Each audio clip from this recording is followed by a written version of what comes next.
हरिओम. तुकाराम गाथा. भला म्हणे जन, परी नाही समाधान. माझे तळमळी चित्त, अंतरले दिसे हित.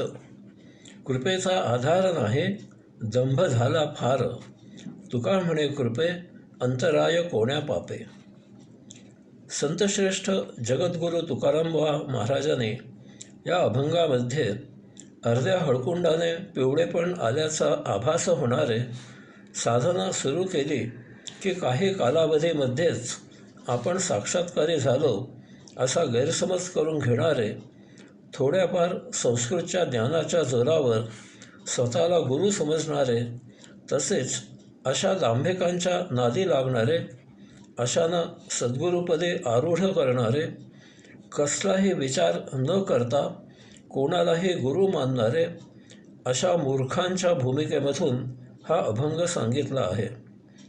याबद्दल तुकारामबुवांनी दुःख, चिंता, खेद, तळमळ व्यक्त केली आहे. अध्यात्माच्या मार्गावर पाऊल टाकण्याच्या आधी योग्य सद्गुरू शोधणे याची नितांत आवश्यकता आहे हे आपल्याला पटवून दिले आहे. यास्तव या अशा लोकांना डोळ्यासमोर ठेवून हा अभंग समजून घ्यायचा आहे. तुकारामबुवांनी अभंगाच्या पहिल्या चरणामध्ये साधकांना इशारा दिला आहे. त्याचा परिणाम दुसऱ्या चरणामध्ये सांगितला आहे. तिसऱ्या चरणामध्ये याचे कारण सांगितले आहे. चौथ्या चरणात स्वतःचे परखड परीक्षण करायचा उपदेश केला आहे. तुकारामबुवा म्हणतात पहिल्या चरणामध्ये, भला म्हणे जन, परी नाही समाधान. साधारणपणे जो पुराण, कथा, कीर्तन, प्रवचन, निरूपण करतो ते संपल्यावर त्याच्या पाया पडायला लोक रांग लावतात. एकेकाळी ज्ञानी, विद्वान, पंडित, संन्यासी, योगी, साक्षात्कारी अशा प्रकारचे कार्यक्रम करत असत. यामुळे अशी ही पाया पडायची प्रथा सुरू झाली असावी. लोक भाविक, श्रद्धाळू असतात. त्यामुळे अशा प्रकारचे प्रवचन, कीर्तन इत्यादी करणारे सत्पुरुष देवाचा माणूस आहे असे लोक मानतात. त्याला गुरुपद देतात, त्याचे आशीर्वाद घेतात. अशाची आपल्यावर कृपा असावी म्हणून अशाची पूजा करतात, त्याला दान देतात. काही जण त्याला देवत्व बहाल करून आपल्या वैयक्तिक समस्या सोडवण्यासाठी त्याला देवाकडे साकडे घालायला सांगतात. या अशा कार्यक्रमामुळे आदर, सत्कार, मान, सन्मान, पैसा, प्रसिद्धी, प्रतिष्ठा मिळते असे लक्षात आल्यावर थोडेफार संस्कृत येणारे, भपकारा करायची अंगी कला असणारे, पुढे पुढे करायचा आगाऊपणा असलेले, मिरवण्यासाठी ढोंगी असूनही योगी असलेला बेमालूम अभिनय करणारे, छाप पाडून बोलणारे या मार्गावर आले आणि त्याने अध्यात्माचे दुकान थाटले. हळूहळू यांचा या क्षेत्रात जम बसला. 4 पुस्तके गोळा करून यातील मजकुराची गोळाबेरीज करून ते स्वतःचे म्हणून ते सांगू लागले. पुस्तके छापू लागले. भजने लागणारे भेटले. नावलौकिक मिळू लागला. अनेक ठिकाणी वर्णी लावून समारंभाला अध्यक्ष, प्रमुख पाहुणे म्हणून मिरवू लागले. कार्यक्रम काही असो, तेथे गोलमाल करून बोलायचे. एक दिवस स्वतःला योगी, संन्यासी, गुरु, सद्गुरू, योगगुरू, आध्यात्मिक गुरु असे जाहीर करून मोकळे झाले. मी कॉलेजला असताना संगीत नाटके जरा तरी तग धरून होती. एक दिवस एका संगीत नाटकाची जाहिरात वर्तमानपत्रामध्ये झळकली. त्यात काम करणाऱ्यांना अनेक झगमगीत बिरुदावल्या दिलेल्या होत्या. प्रत्येक बिरुदावलीपुढे त्या त्या नटनटीचे नाव छापले होते. नटसम्राट, गानकोकिळा, गानहिरा, नाट्याचार्य, गानसरस्वती, सूरमणी, स्वरभास्कर, आणखी अशी कितीतरी. पुण्यात याची भरपूर टिंगल चेष्टा केली गेली. पुलंनी तर एका ठिकाणी लिहिले ते मला स्मरत आहे. नाटकाचा प्रयोग झाल्यावर त्यातले निम्मे नटसम्राट पायपीट करत घराची वाट धरतात. उरलेल्यातील निम्मे मणी, हिरे, राईसपेठच्या शोधात फिरू लागतात आणि उरलेले कोकिळ, कोकिळा बसची वाट पाहत थांब्यावर उभे राहतात. लवकरच अशा जाहिराती बंद झाल्या. मी दर आठवड्याला प्रवचने सुरू केली. प्रत्येक प्रवचन संपल्यावर श्रोते माझ्या पाया पडू लागले. मला संकोच वाटू लागला. एक दिवस गीता सांगताना सर्वाभूती आत्मा आहे यावर निरूपण केले आणि माझ्या पाया पडणे याला बंदी घातली. शेवटी तडजोड म्हणून गुरुपौर्णिमा आणि त्यांचा वाढदिवस अशा 2च दिवशी नमस्कार करायचा असे ठरले. तुकारामबुवा या अभंगाच्या पहिल्याच चरणात सांगत आहेत की लोक भला म्हणू लागल्यावर तेथेच अशाने जागे व्हायला हवे. कोणी ज्ञानी लोकांना अध्यात्म सांगू लागला, 4 परमार्थाच्या गोष्टी सांगू लागला, याचा अर्थ तो साक्षात्कारी दार्शनिक स्वस्वरूपावस्था प्राप्त झाला असा होत नाही.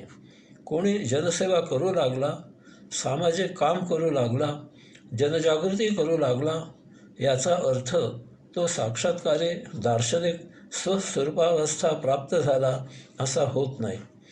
कॉलेजला गेला म्हणजे पदवी मिळाली असे होत नाही. पौरोहित्य करू लागला म्हणून कोणी गुरुजी होत नाही. अध्यात्माच्या मार्गावर पाऊल ठेवले म्हणजे कोणी मुक्त होत नाही.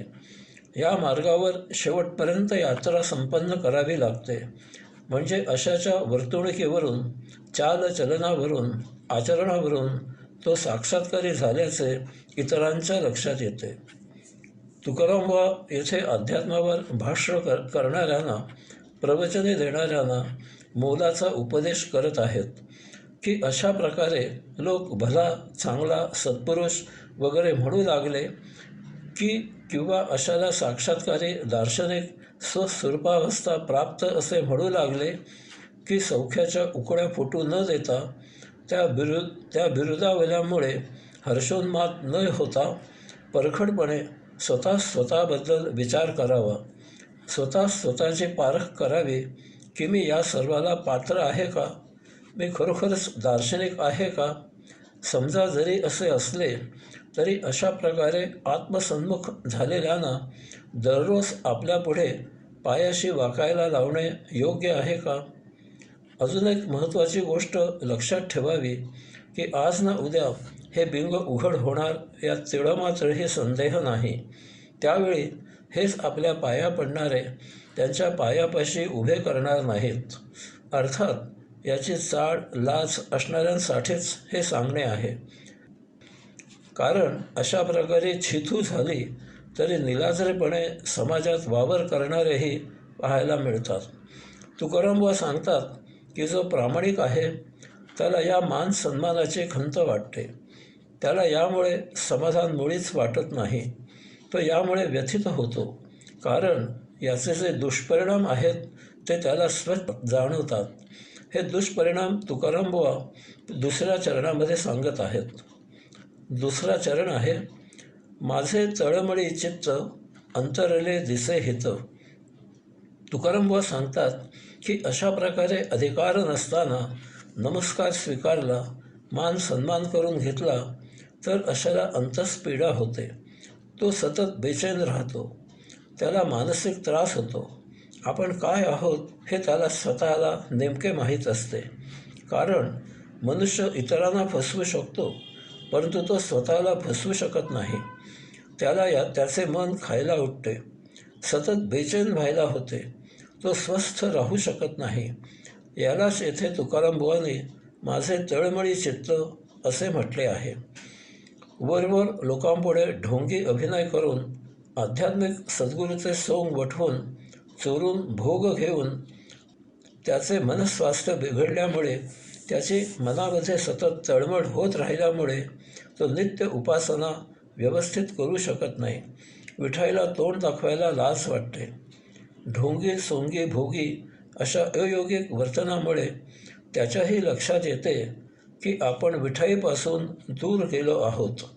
यालाच येथे तुकारामबुवांनी अंतरले दिसे हित असे म्हटले आहे. कारण विठाईच्या सन्निध राहण्यासारखे अन्य हित नाही. तुकारामबुवा अभंगामध्ये पुढे म्हणतात, कृपेचा आधार नाही दंभ झाला फार. हे असे का होते याचे कारण तुकारामबुवा या 3ऱ्या चरणात सांगत आहेत. अशा अयोगिक कृत्यामुळे आपले आपणच औषात्म्यापासून आपोआप दूर होतो. येथे अन्य कोणी दूर लोटायला थांबलेला नाही. आपले आपणच दूर जाऊ लागतो. आपण कितीही प्रयत्न केला तरी आपले ध्यान लागू शकत नाही, कारण चित्ताची एकाग्रता, वृत्तींचा निरोध होऊ शकत नाही. यामुळे विठाईच्या कृपेचा आधारच तुटतो. बाह्यभागी महाभयावह असे ढोंग, माच, बेडर स्वभाव, दांभिक वृत्ती तयार होते. परंतु बाहेर समाजासाठी हे सर्व नाटक वठवावे लागते, वठवत राहावे लागते.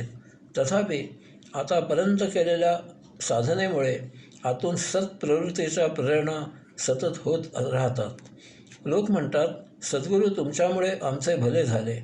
परंतु असा जो प्रामाणिक आहे तो त्याच क्षणी मनात म्हणतो, परंतु माझे वाटोळे होत आहे त्याचे काय? गळ्यात माळ घालताना विषारी साप अडकवत आहोत अशी खात्री होते. सद्गुरूच्या आसनावर बसल्यावर खालून हजारो सुया टोचू लागतात. सर्वसामान्य लोक बिचारे अंधश्रद्धाळू असतात. जरा भगपारा केला की मिटल्या डोळ्याने चटकन विश्वास ठेवतात. एक जण पाया पडला की पाया पडायला रांग तयार होते. यात काही प्रसिद्धी, प्रतिष्ठा यासाठी हपापलेले असतात, त्यासाठी तडफडत असतात.